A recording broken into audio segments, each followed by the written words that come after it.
Nous avons visité notamment les projets les plus importants financés par la Banque mondiale. Quand je parle d'importance, je ne parle pas d'importance en termes de montant.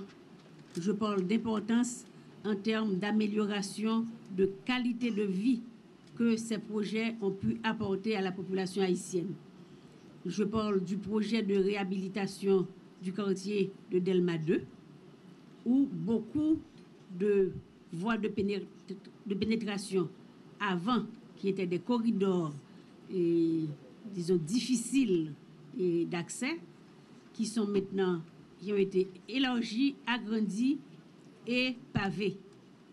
Et je parle également des lampadaires qui ont été installés dans plusieurs de ces quartiers et qui ont amélioré considérablement la qualité de vie des habitants de Delma 2, en termes de capacité pour les élèves de continuer à étudier la nuit sous les lampadaires, de petits commerces qui ont continué à fonctionner puisqu'il y a l'éclairage, et également les routes qui permettent d'éviter pas mal d'accidents, les chutes, lorsque vous connaissez quand même l'état de nos corridors à l'intérieur de Port-au-Prince.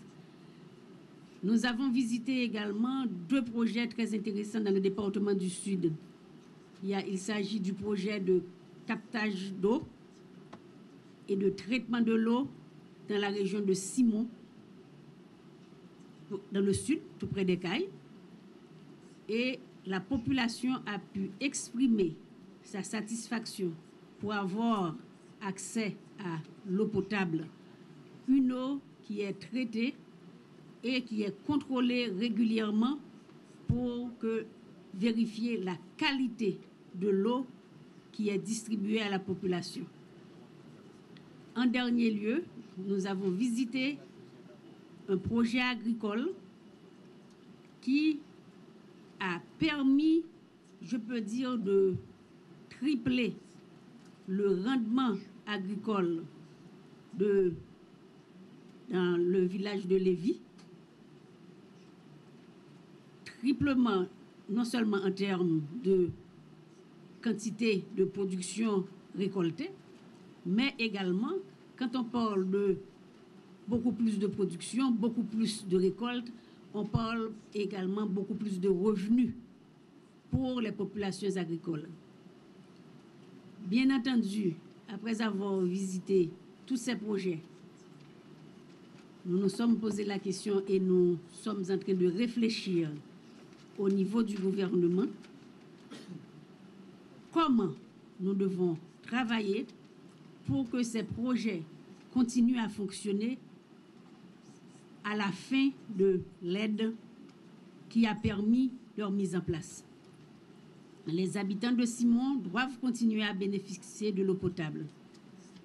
Les paysans de Lévis, les agriculteurs de Lévis doivent continuer à bénéficier de supports financiers qui leur permettent d'avoir accès aux semences, aux engrais, à l'irrigation et également à la transformation et au transport de leur production pour éviter les pertes. Nous avons bénéficié de beaucoup d'assistance technique après le tremblement de terre. Beaucoup d'aides financières et beaucoup de projets sont en cours d'exécution pour améliorer les conditions générales de vie de la population haïtienne. Nous devons penser sérieusement maintenant à tout mettre en œuvre pour que ces projets continuent de fonctionner, qu'on arrive à les étendre à d'autres régions et que le vœu du Premier ministre de faire d'Haïti un pays émergent à l'horizon de 2030 ne soit pas qu'un simple vœu, que ça devienne une réalité. Aujourd'hui, à la fin de la mission touche à sa fin. Le ministère de l'Économie et des Finances va à nouveau signer 5 accords de dons avec la Banque mondiale. L'un des accords porte sur un appui budgétaire général de plus de 17 millions de dollars qui va permettre au gouvernement, au trésor public, de financer certaines dépenses qui sont déjà inscrites à l'intérieur du budget, de ce budget 2013-2014. Nous allons signer un financement additionnel pour le projet de développement communautaire participatif en milieu urbain. C'est sur le modèle de d'Elma 32. Nous allons signer un important projet de 50 millions de dollars qui touche plutôt, je peux dire, le secteur productif générateur d'emplois et générateur de richesses, puisque ça touche le développement touristique dans le nord d'Haïti et la protection, la préservation du patrimoine culturel, notamment la citadelle La Ferrière. Nous avons un autre projet également qui touche le volet économique.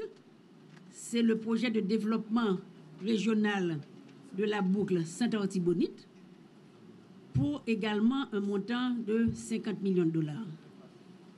Et finalement, le dernier accord que nous allons signer touche le programme d'éducation pour tous. I'm glad to be here again on my second visit to Haiti, and a lot of progress has been made since the earthquake in terms of rehabilitation and reconstruction.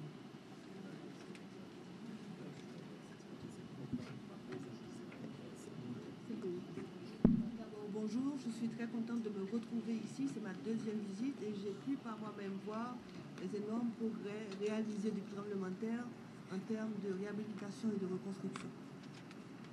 The signing ceremony today is one of the symbols of the support of the World Bank to the government of Haiti in order to improve the living condition of the people as well as to maintain the momentum of progress.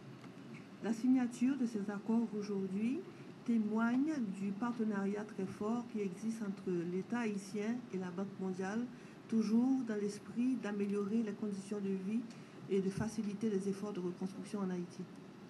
While the progress has been made both in terms of the poverty reduction and the growth rate, the government is still facing a challenging environment of making sure that the progress is going to be sustainable. Beaucoup de progrès ont été réalisés, certes, mais les défis restent, et en particulier ceux de voir les réalisations devenir durables. The two goals that is supported strongly by the World Bank, that is eradicating poverty and shared prosperity, fit very well with the challenge which is facing by the government in order to make the economy and the social progress in a stronger path.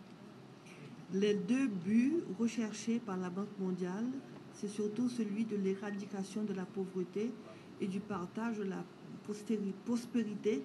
Et ces deux objectifs se rencontrent très bien à l'intérieur de la vision que nous avons dans le cadre des programmes de la Banque mondiale pour l'amélioration des conditions de vie.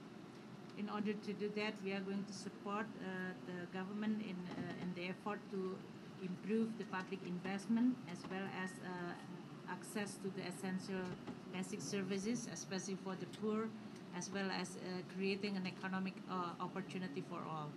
Dans ce sens, c'est toujours dans l'objectif de l'amélioration de la situation économique. Nous allons continuer à encadrer le gouvernement haïtien dans la mise en œuvre de programmes qui aspirent tant à réduire la pauvreté que de promouvoir la croissance. So I do hope that the signing of today's 4 projects with a total amount of 139 million will build those momentum, and we hope that in the next visit I will see more progress will be achieved. Donc nous espérons qu'avec la signature de ces accords pour une enveloppe totale d'environ 170 millions de dollars, nous allons pouvoir 139 millions de dollars, nous allons continuer à avoir des progrès qui s'inscriront, nous espérons, dans la durée, et je suis certaine qu'à ma prochaine visite, nous allons voir l'impact de ces programmes sur le terrain.